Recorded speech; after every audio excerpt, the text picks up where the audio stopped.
duas partes a reunião de hoje. Eu vou, na primeira parte, fazer uma retrospectiva do que a gente discutiu, aproveitando para responder as perguntas que foram encaminhadas para mim.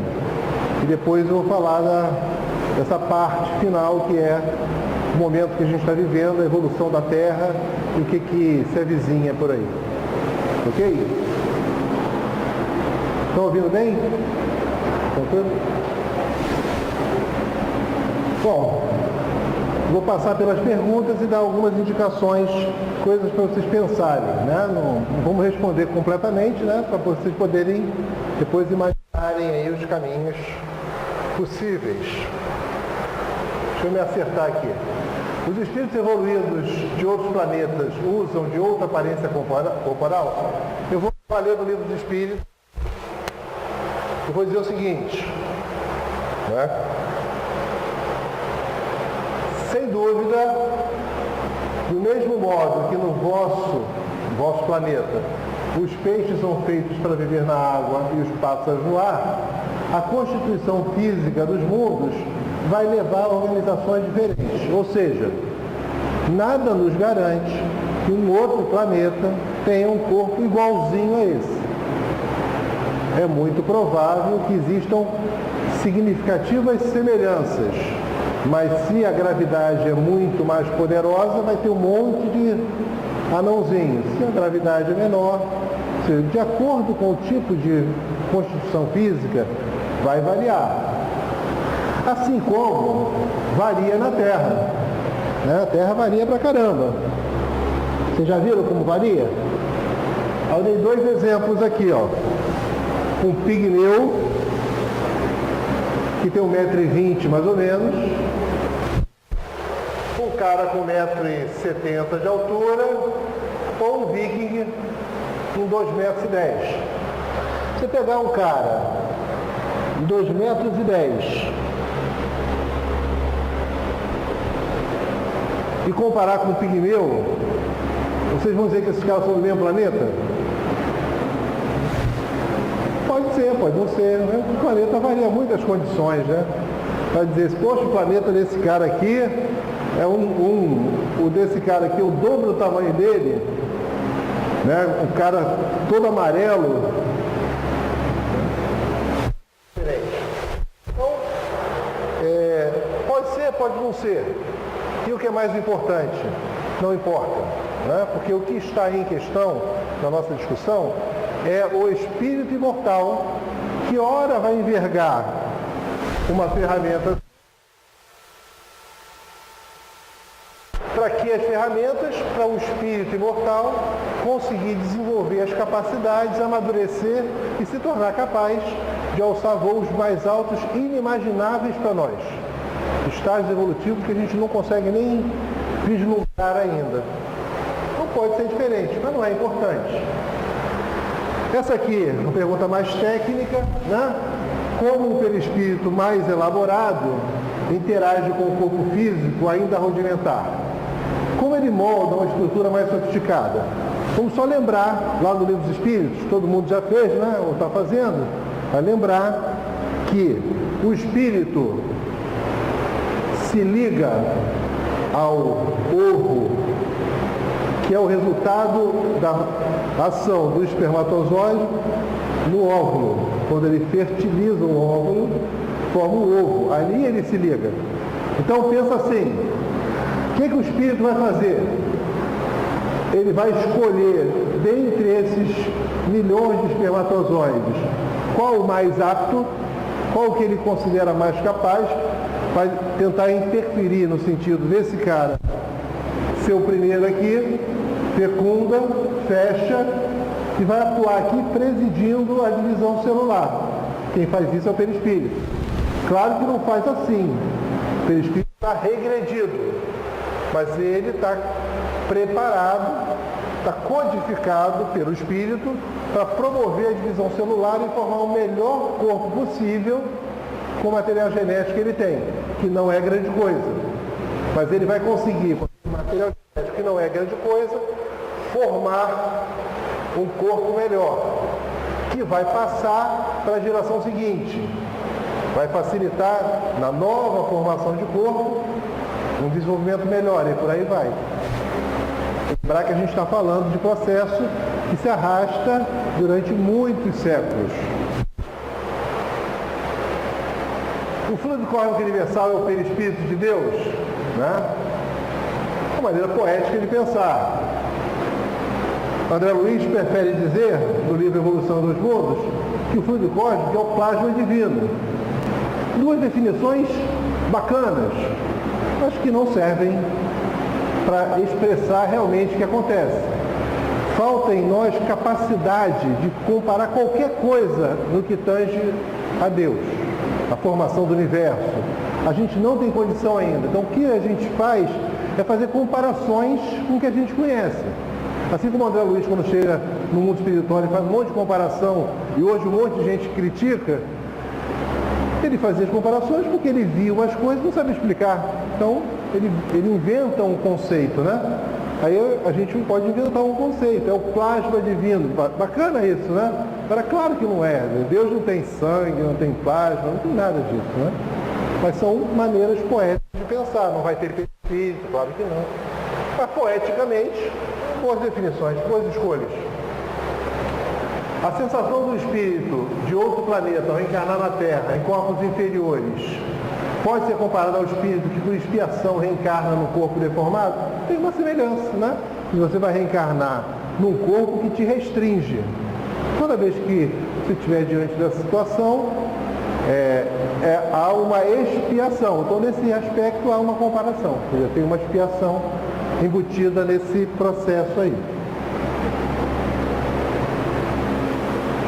A gente falou muito aqui do processo de evolução da humanidade. E a gente falou, né, da chegada de espíritos, né, as migrações, para impulsionar as sociedades. Falamos isso várias vezes. A pergunta agora foi, se não há retrocesso, né, na escala evolutiva, qual é o propósito? É um duplo propósito, vamos relembrar sempre.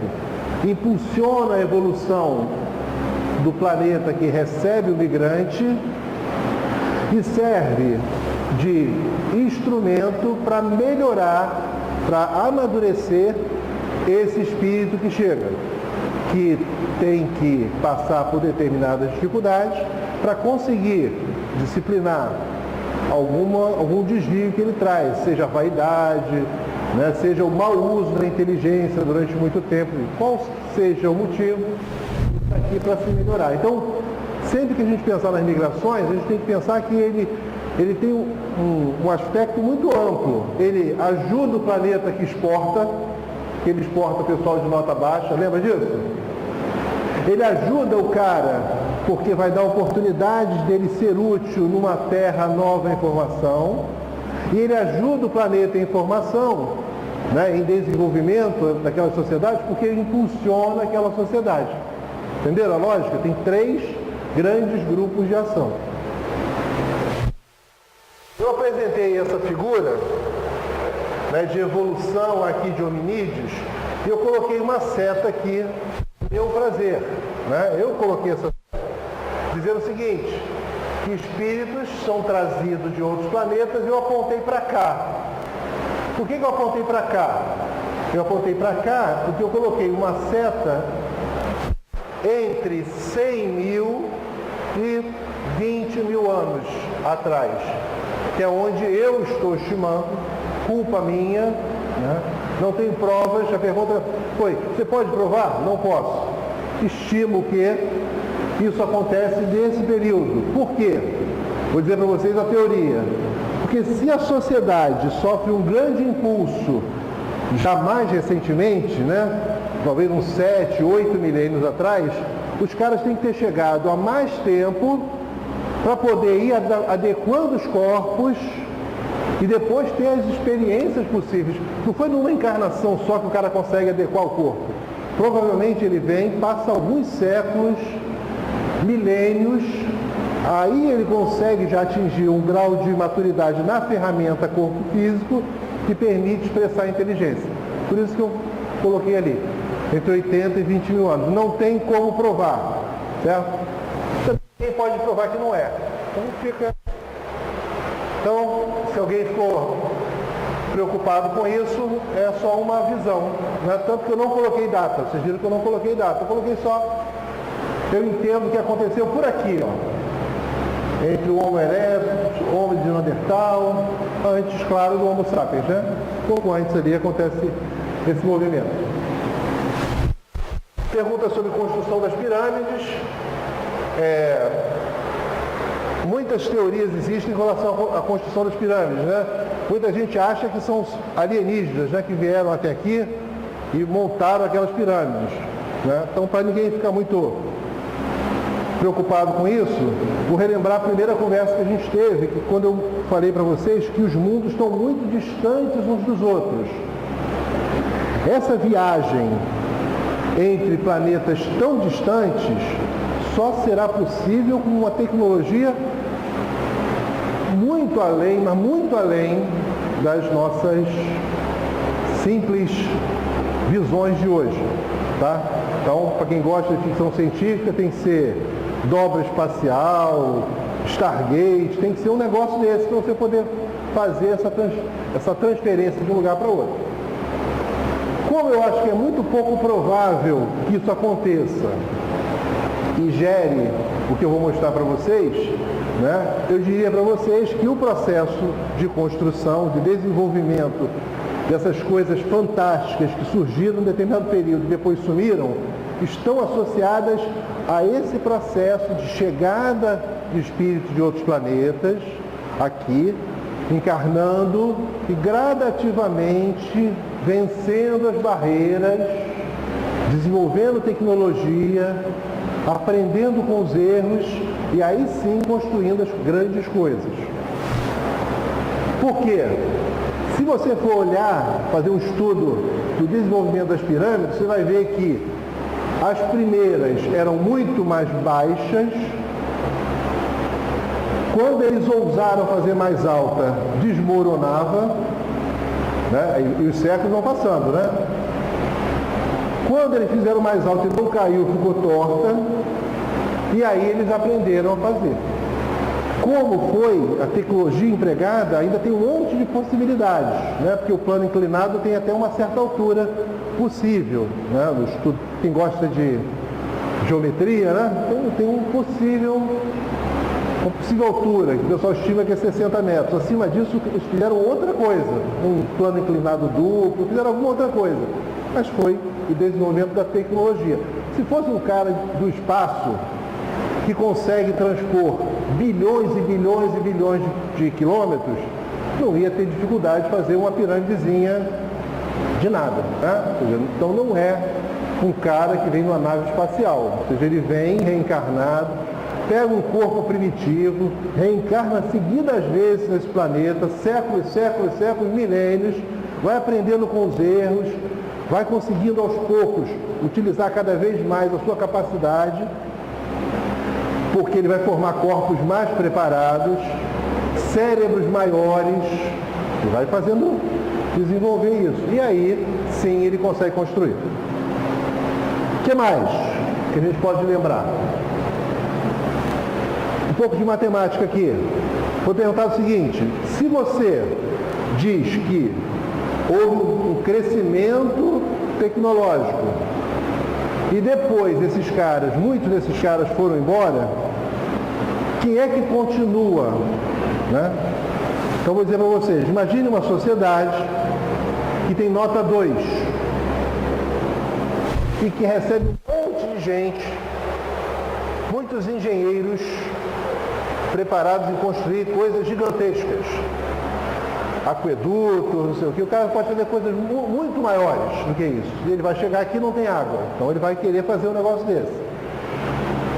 O que vai acontecer? Gradativamente ele vai subir, ao longo das encarnações, ele vai subir o nível tecnológico e vai chegar num determinado patamar. Se, ao chegar nesse patamar, ele também está se desenvolvendo moralmente, não é? Espera-se isso. As encarnações vão batendo nele, ele vai apanhando e vai tendo que aprender. Alguns aprendem, outros não, mas Muitos vão aprendendo, podem ter completado o ciclo deles, aprenderam o que precisavam aprender, amadureceram o que precisavam amadurecer e foram embora. O que acontece? Há uma queda, mas eu vou mostrar graficamente aqui para vocês, na minha visão, vai ficar um pouco maior do que tinha antes. Esses são os ciclos de amadurecimento. Entenderam isso? Ficou complicado demais? Repete? Vou repetir. Vamos imaginar um mundo onde a nota é 2. Aí eu trago um monte de gente que se prepara ao longo dos milênios e leva a nota para 4. A nota, estou falando nota tecnológica aqui, né?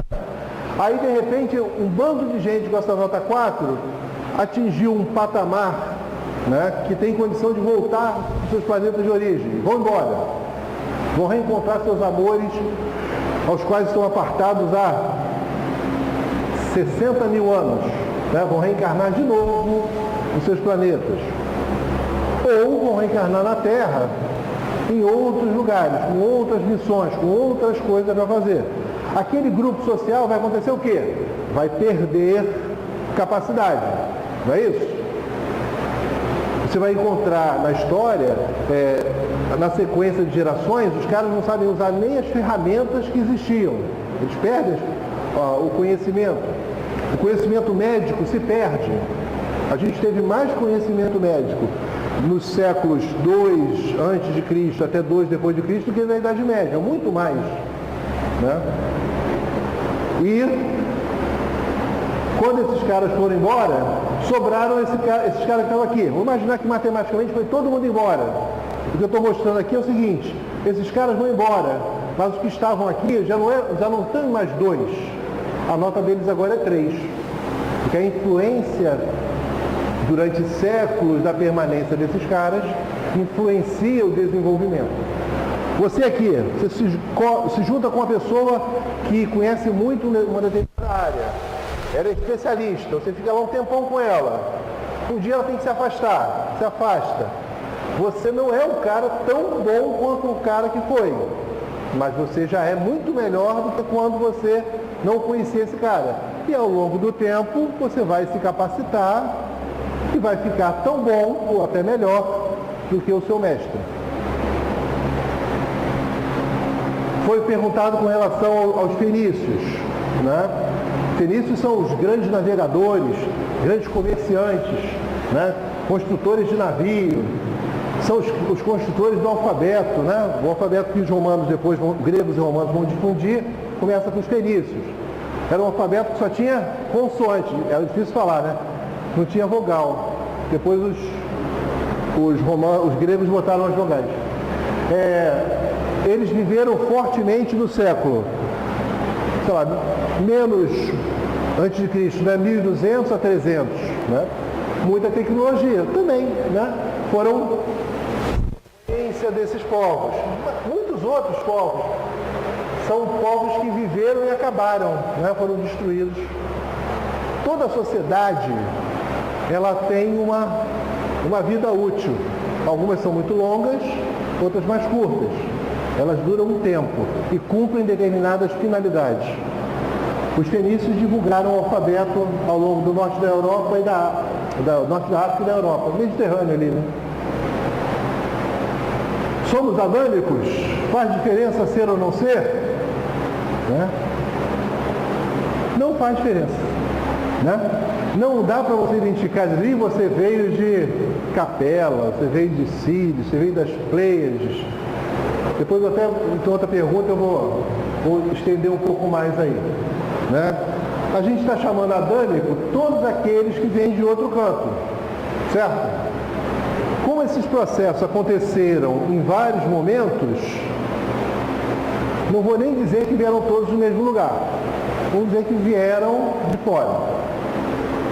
Depois eu vou citar alguns exemplos para vocês. Como classificar os povos mais violentos, né?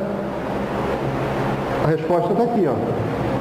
Não é porque eu sou adâmico, eu vim de outro planeta, eu era muito ruim no outro planeta e não evoluí aqui, por isso que eu sou um cara violento aqui ainda.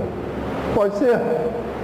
De repente alguém chegou aqui há 80 mil anos atrás, bateu cabeça pra caramba e continuou batendo cabeça. Mas pode ser também pessoas originárias do próprio planeta Terra, espíritos, né, que seguiram sua trajetória aqui, que ainda permanecem na violência. Então eu prefiro dizer o seguinte: os violentos são os que não querem evoluir. Tá? Então, independente da origem. O que eu quero dizer para vocês? Que não importa se você veio do planeta A, B ou C, ou se você surge aqui. O que importa é o que você é, como você está e o que você está fazendo da sua vida. Ninguém vai perguntar qual era a sua origem, sua carteira de identidade espiritual. Você é um princípio espiritual que surgiu aonde? Isso não importa, surgimos no universo. Outras perguntas foram feitas, né? Eu estou agrupando agora para a gente poder seguir para a parte do fechamento. Estão relacionadas às migrações, né? Eu respondi para algumas perguntas, falei aqui também que existem muitas teorias com relação às migrações e a gente não vai conseguir provar nenhuma delas, né? Como é que você vai provar agora? Daqui a alguns milênios, provavelmente, no mundo espiritual, a gente vai ter registros espirituais de todo o processo e a gente vai saber. Mas muitas correntes espíritas e espiritualistas, fortemente espiritualistas, né, falam de muitos lugares que teriam enviado pessoas em diferentes épocas para a Terra.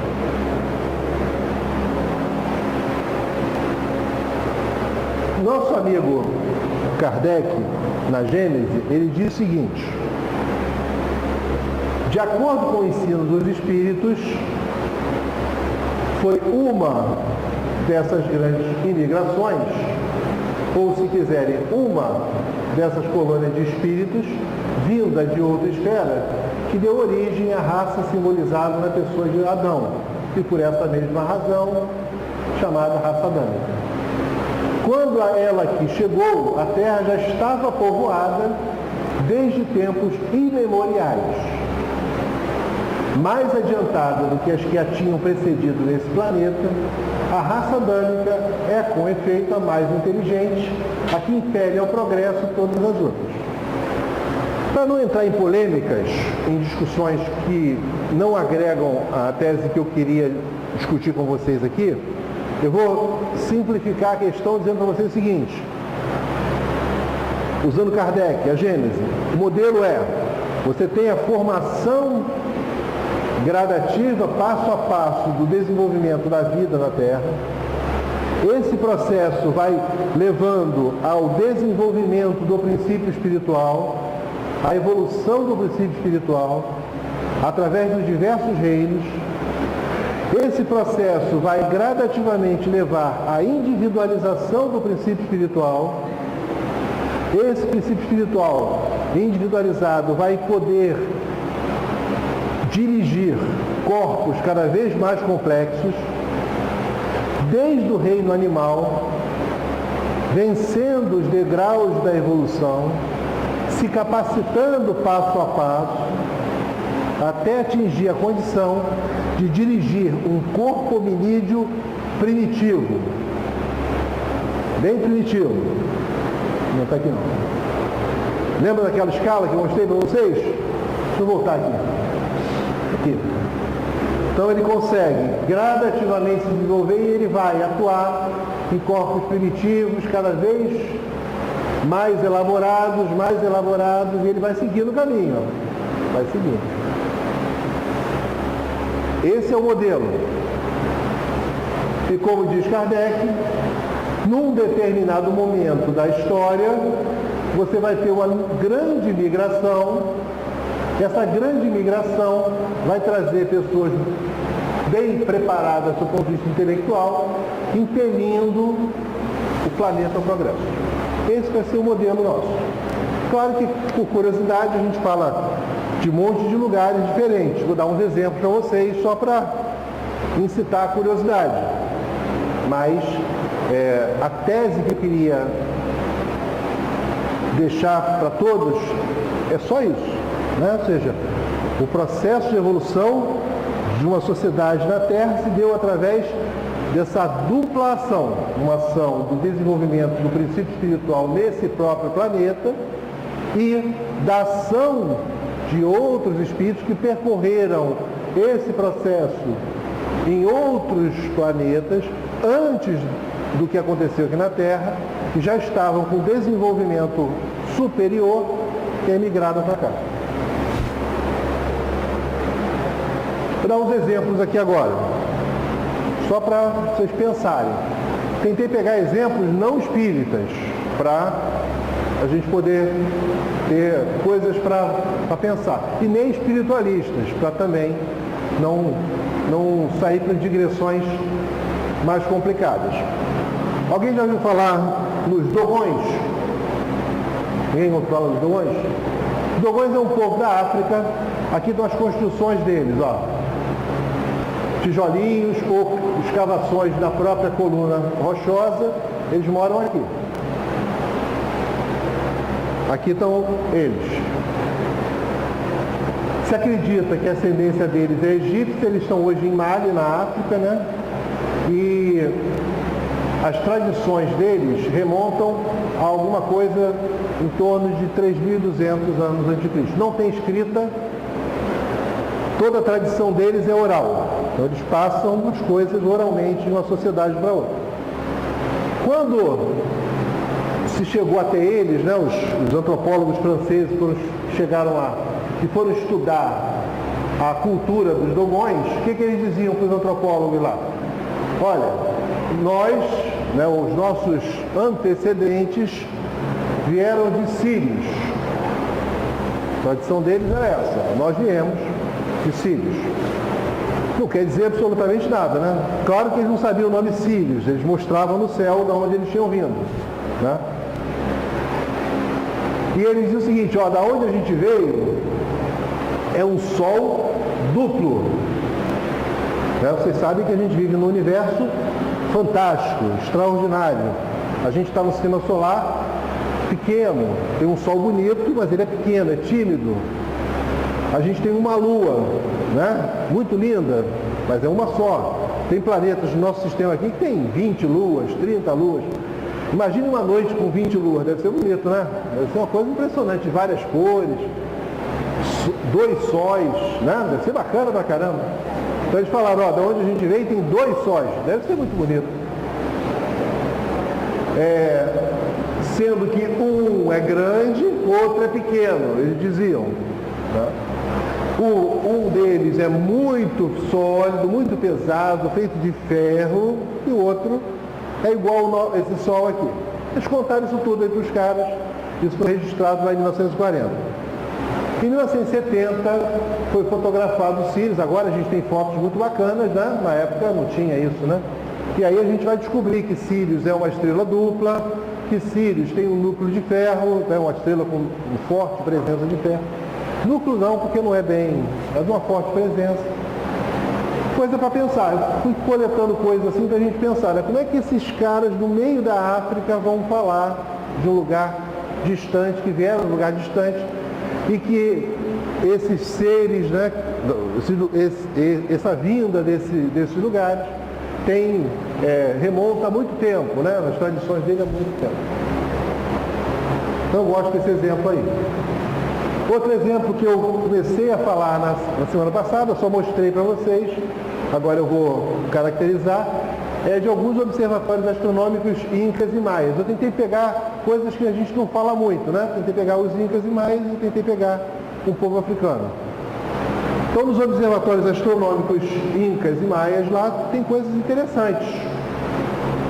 Por exemplo, aí eu vou ler para vocês um trecho de um livro do Rogério Mourão. Não sei se vocês conhecem o Rogério Mourão, já desencarnou, ele foi astrônomo-chefe dos observatórios brasileiros. Tem alguns livros muito bons, quem gosta, né, de astronomia, ele tem livros muito bons, escritos para o leigo, né, para gente que não entende os termos técnicos.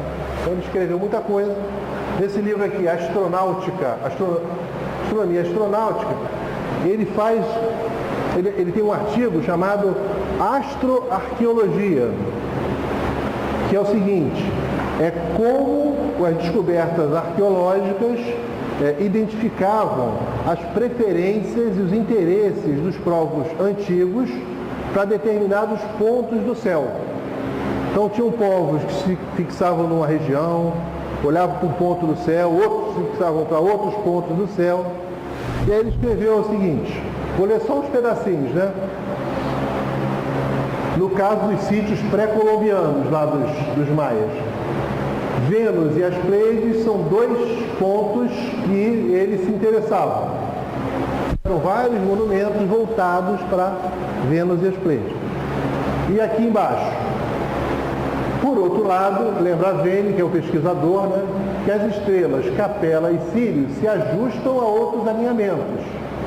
Mas, apesar desses dois astros terem talvez servido para fins de calendário, não se encontrou nenhuma fonte histórica que a justificasse. Ou seja, apesar deles não conseguirem explicar por que esses camaradas se preocupavam com esses sóis, eles se preocupavam com esses sóis. Então eu mostrei que, para deixar para vocês, claro, pensarem, isso não é prova de nada, mas é ressaltar que existe nesses povos primitivos uma grande saudade, uma grande preocupação com o céu e uma fixação em alguns pontos específicos. Coincidentemente, no livro de astronomia, o cara fala de Capela. Certo?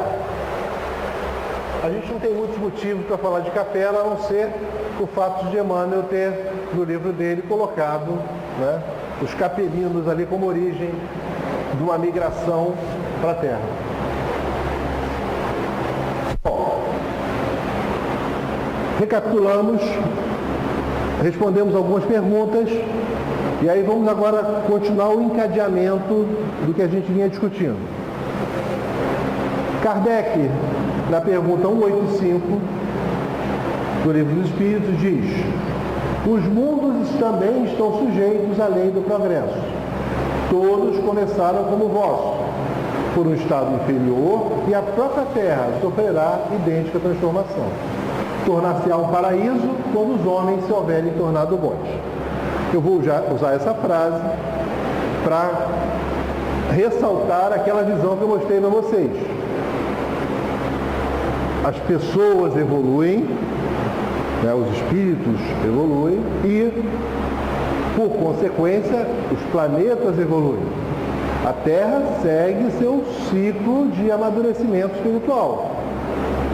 É lógico que esse ciclo ele é lento, gradativo, tem seus passos.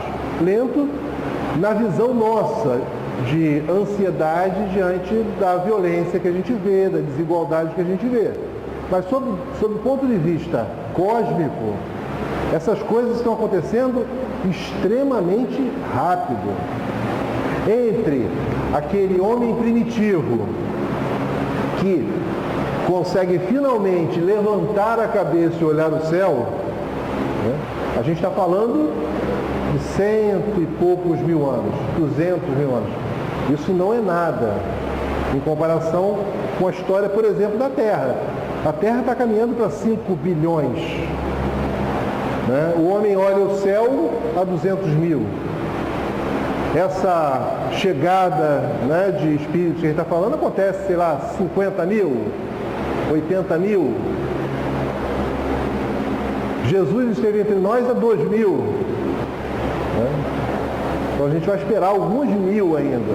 Tá? Quem achar em mais 10 anos o mundo será outro, não será. É um processo lento, gradativo de evolução e amadurecimento. Mas é inexorável. O progresso é inexorável. Ou seja, se você não caminha, a vida tem que ter mecanismos para possibilitar o avanço do planeta. Todos estão sujeitos à lei do progresso. Se alguém teimosamente não quiser avançar, é lógico que a vida tem que ter mecanismos para possibilitar que o planeta avance. Que a desigualdade entre a maior nota e a menor nota não fique exagerada. Chega uma hora que fica estranho demais, né? Pessoas vivendo num mundo de regeneração e outros vivendo num mundo primitivo. Não dá, né? Você tem que fazer alguns arranjos. É isso que Kardec está falando. Nosso grande amigo Jesus deixou muitas visões simbólicas que gradativamente a gente vai entendendo, vai aprendendo, né? Vai conseguindo perceber nas parábolas uma enorme fonte de aprendizado, um conjunto fantástico de visões acerca do relacionamento do homem com a vida e que vai se tornando cada vez mais rica na medida que você evolui. E você amadurecendo, você passa a enxergar essas parábolas de maneira muito mais clara, vai percebendo que elas são muito mais transcendentais do que simplesmente aquela história onde você vai aqui no joio do trigo, separa o grão de trigo da erva daninha, né? Tem muita história por trás. Não vou falar hoje da parábola do joio do trigo, todo mundo conhece, né? Só quis lembrar, né, para todo mundo pensar, dizer que esse processo de separação, né, está em curso. Isso demanda muito tempo. Quem fala que o mundo vai acabar ou vai se transformar em 2000 e alguma coisa, vai ter que ficar alterando a data toda hora, né? O mundo será melhor em 2012, 2013, 2015, porque não é rápido isso. Quem acha que o mundo vai acabar em 2012 vai ter que empacotar coisa e desempacotar toda hora. Quem falava que o fim do mundo chegava e dizia que o pobre Chico, o cara morre é fogo, né? Morreu, agora ele falou tudo. Né? Que o mundo não vai acabar em 12, vai acabar em 19, né? Quando chegar em 19 a gente vai dizer que vai acabar em 2026, chegar em 2026 a gente vai dizer que vai acabar em 2058. Quando eu estava fazendo a pesquisa, né, para montar esse trabalho, vocês façam isso, por curiosidade. Vocês vão ver que tem teorias para fim do mundo em vários momentos. Tem uma agora, esse cara, ele já está preparado para passar a vida inteira falando, que é o seguinte, vai acabar em 2056. Vai morrer antes ele, né? Ele pode falar isso o tempo todo. Então, se alguém for inventar uma teoria de que o mundo vai acabar, escolha um ano muito para frente, que aí vocês não vão sofrer a crítica, né, de quem dizia, vai acabar em 12, não acabou. Deve ter sido muito frustrante o cara, né, que acabasse. Eu sou o cara torcendo para acabar, para poder acertar, e não deu certo. Esse livro aqui, Não Será em 2012. Chico Xavier revela a data limite do velho mundo. O mundo vai acabar. Só que não é o mundo terra, né?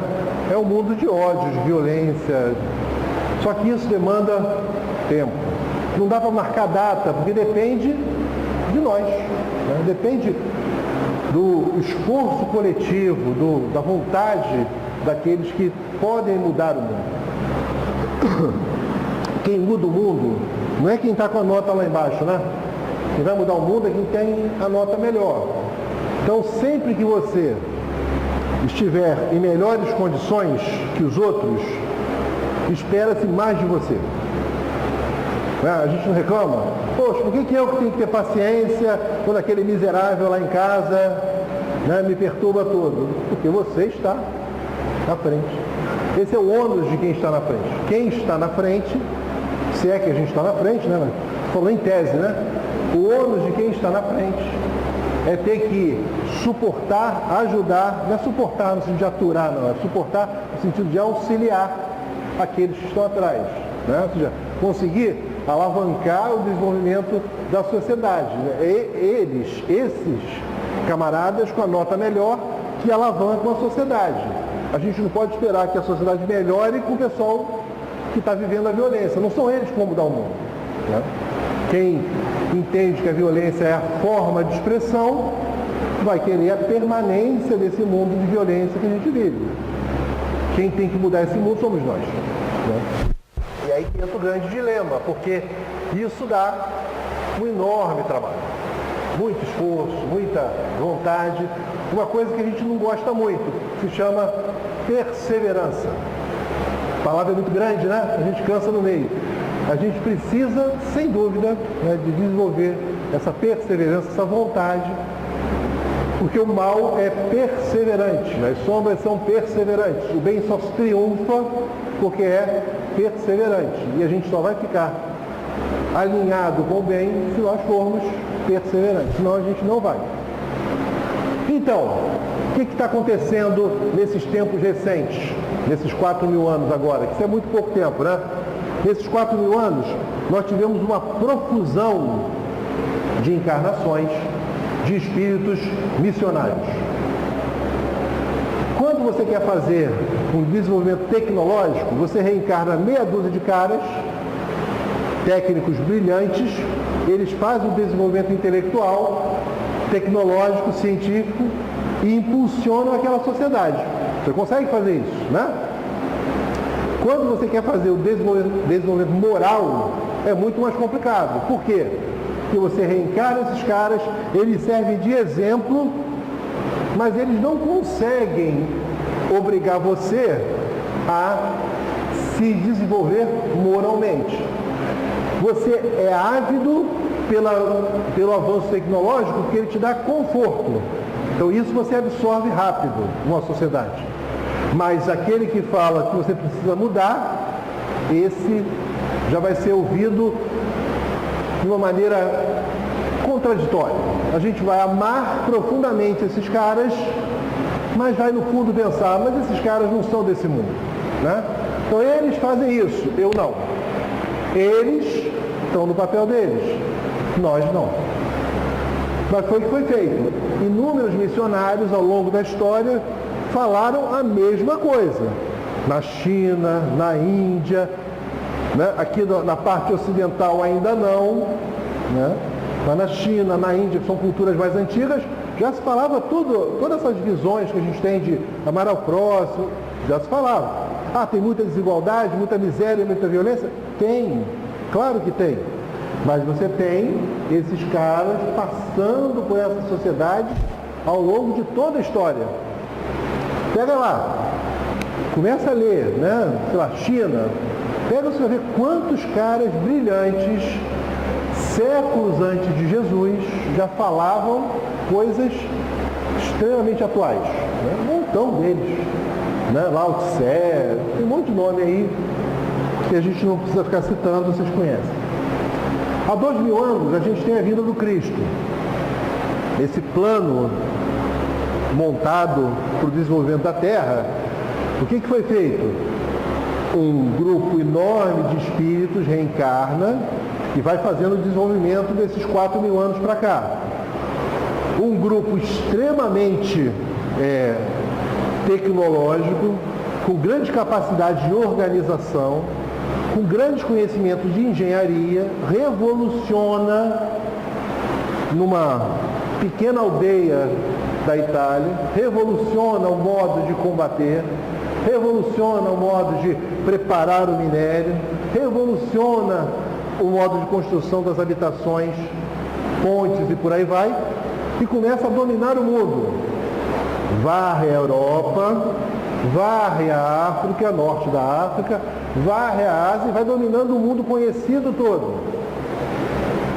Esse processo, né, de desenvolvimento de um grande império chamado Império Romano, né, antecede a vinda de um camarada.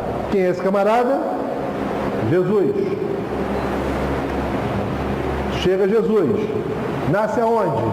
Numa aldeia, Nazaré, pequenininha, um lugar esquecido, né, do mundo, com pouquíssimas riquezas, e passa a sua mensagem. Ele deve ter percorrido numa área muito menor do que Irajá, muito menor, tá? Ou seja, sem metrô, sem nada, né? Mas só ali em volta. Não foi muito longe, não. Ele não sai daqueles arredores, né? Nazaré, Jerusalém. Pega o mapa, depois vocês olhem lá no mapa, vocês vão ver quantos quilômetros quadrados Jesus percorreu. Muito pouco, uma área muito pequena. Só que essa área estava inserida em que império? Um tal do Império Romano, que tinha umas leis muito interessantes. Primeiro, permitia o culto de outras religiões. Segundo, dava cidadania a determinadas pessoas que nasciam em solo romano. Enfim, condições básicas para quê? para que a mensagem de Jesus, em pouquíssimo tempo, percorresse toda aquela região, Europa, por aí vai. E vai esbarrar onde? Lá no final, nas pontas, Portugal, Espanha, os navegadores que iam descobrir, colonizar, escravizar o quê? A África, América do Sul, América do Norte, América Central. Toda essa parte do mundo. E a mensagem de Jesus, em pouquíssimos séculos, percorre o mundo. Só porque, antes do planejamento, colocaram-se, né, nas posições-chave grupamentos muito grandes de espíritos, extremamente belicosos, né, brabos, mas extremamente preparados a nível de engenharia, né, de técnica de combate. Passa-se o tempo, quem gosta de história vê o que acontece no Império Romano. Ele sobe com imperadores brilhantes, sob o ponto de vista militar, né, sobre o incentivo à tecnologia, e começa a reencarnar os loucos. Uma série de loucos dominando esses impérios, e aí ele dura o tempo e desmorona. Mas quando ele desmorona, a mensagem de Jesus já se espalhou pela Europa toda, cumpriu o seu objetivo. E agora? O que acontece? Vamos pensar. Lembra dessa tabelinha? Todo mundo lembra? Vamos olhar ela aqui agora. Esse a gente mostrou. A gente mostrou o seguinte: um planeta X, num determinado momento, tinha um monte de gente aqui com nota quase 7, que caracteriza pessoas que podem viver no mundo de regeneração. Então, o azul aqui, regeneração. A média do planeta, que está aqui, dentro do grupo amarelo, é de provas e expiações. E a menor nota está abaixo de 1, que caracteriza o mundo primitivo. Então, na nossa brincadeira matemática, a gente pegou esse grupo todo que estava aqui, de 1 até 2, alguma coisa, só para poder tirar uns caras.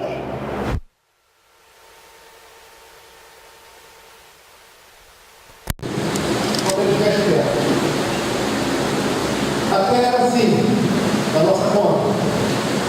O pior estava com 0,2, a média 0,3, e o melhorzinho estava com 0,9. É um pouquinho menor do que esse aqui. Quando eu pego todos esses caras daqui e trago para cá, o que vai acontecer? A maior nota passa a ser essa, né? Todos estão acompanhando? Essa é a maior nota. A pior nota é esse aqui. E a média do planeta que estava aqui foi para cá. Então, temos um grande impulso no planeta. Então o planeta está assim. Esse é o planeta Terra de 100 mil anos atrás. Prefere 80. Se vocês preferirem. 100 mil que é o número redondo. Os séculos passam. O que vai acontecer? Esse camarada aqui vai evoluir. Garanto a vocês que esses caras vão se esforçar muito para evoluir. Esse aqui é mais indolente, vai teimar um pouco. Então, no meu modelo de Terra, esse camarada aqui evoluiu. Esse camarada é um grupo, tá? Não é uma pessoa só, um grupo. Esses aqui estão permanecendo aqui embaixo e a média melhorou. Tá vendo? Mas ainda é um planeta primitivo. Passam-se mais alguns milênios. Esse meu modelo de brincadeira. Esses camaradas já estão acima de 3. A média já é acima de 2, ou seja, já é um planeta de status expiações, mas tem um monte de gente primitiva aqui embaixo. Passam-se os séculos, esses camaradas já estão aqui, esses aqui estão caminhando. Vou dizer para vocês aqui entre nós, muitos avançaram, mas eu diria para vocês que muito provavelmente os caras aqui estão empedernidos que alguém achou melhor botar no outro planeta primitivo. Por isso que melhorou também. Essa é a minha visão, minha teoria. Tá? Então, pelo menos dessa a gente escapou. Porque a gente está aqui, né? Nessa a gente não foi. Nessa barca a gente não foi. E aí os séculos passam, e eu vou dizer o seguinte, a Terra chega a esse ponto. Eu tenho gente aqui com quase nota 7, eu tenho a média do planeta em 4 alguma coisa, e tem uns caras teimosos aqui, ó. Teimosos, que entendem só a linguagem da violência, que ainda estão extremamente primitivos, que ainda são embrutecidos e não estão conseguindo acompanhar. O que está acontecendo? Está ficando muito diferente. Normalmente, o que a vida faz? A vida tenta ensinar através de encarnações difíceis, complicadas. Mas aí, nesses casos aí, não resolve, porque brota a violência, brota mais ainda a inconformação, ou seja, o cara não aceita. Então ele está ali, teimosamente, né? Taca fogo em ônibus, né? Mata as pessoas covardemente, tortura. Está assim. E aí o que os planejadores do processo vão fazer? Vai chegar a hora, está chegando a hora, já chegou a hora disso aqui.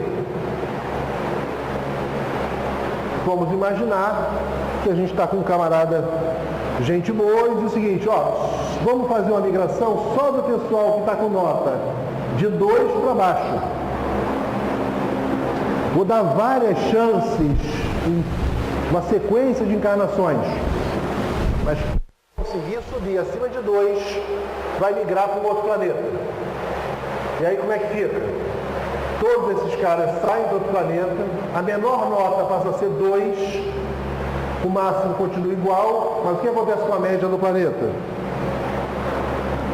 Olha o que acontece com a média do planeta. Automaticamente, quando eu tiro a rabeira das notas, a média sobe. A diferença entre os extremos cai. O planeta dá um salto. O planeta quase chega ao mundo de regeneração. Essa é a matemática do processo de evolução. A pergunta seguinte é mais individual, para cada um se fazer, né? Onde a gente está? Eu sou esse cara ali, estou no azulzinho. Eu sou esse cara ali, que estou aqui no amarelinho. Ou eu ainda sou o cara do vermelho? Essa pergunta, cada um que tem que se fazer e responder, né? Qual é a nossa contribuição para o mundo?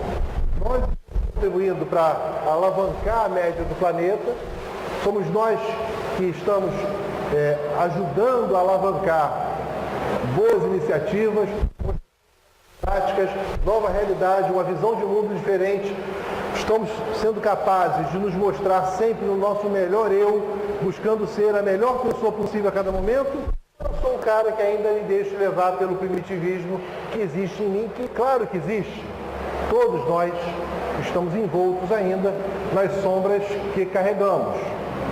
A questão é o que a gente deixa acontecer. Em 1920, na Federação Espírita Brasileira, foi recebida uma mensagem, que eu vou ler só um pedacinho, né, que diz o seguinte: carregai a vossa cruz com paciência e resignação, que vos tornareis dignos de habitar a terra, quando regenerada, atingir as campinas siderais da constelação de Hércules. Porque isso, né, o cara que escreveu isso foi Pascal, Blaise Pascal. O que Pascal dizia aí? Ele está falando de um movimento. O sistema solar, ele se movimenta, né? Em direção dessa constelação de Hércules. Então, quem quiser saber quanto tempo falta para mudar, faz a conta. Pega a posição que a gente está hoje e essa velocidade de aproximação e faz a conta. Vocês vão ver que é um número interessante, que eu não vou falar, obviamente, para vocês pensarem. Mas a Terra, o sistema solar, ele caminha se aproximando da constelação de Hércules. Todo mundo sabe que o universo está em movimento constante, né? Todo mundo se movimenta. Não é só o movimento da Terra em volta do Sol, ou da Terra no seu próprio eixo. A Terra mesmo tem, sei lá, 16 tipos de movimento. Mas além disso, todo o sistema se movimenta. Enfim, o que eu queria dizer para vocês é que o ciclo da vida segue seu rumo. E um dia, se quiser fazer a conta lá, em algum lugar desse universo infinito, alguém estará estudando um interessante tema. A gente pode fazer isso, né? Alguém vai estar falando de um Sol pequeno, mas tão bonito. De um planeta pequeno, mas tão maravilhoso. De repente alguém vai escrever, daqui a alguns anos, um livro chamado Os Exilados do Sol, ou quem sabe, Os Exilados da Terra, que vai contar a história desses caras aqui. Todos esses milhões de espíritos que habitaram o planeta Terra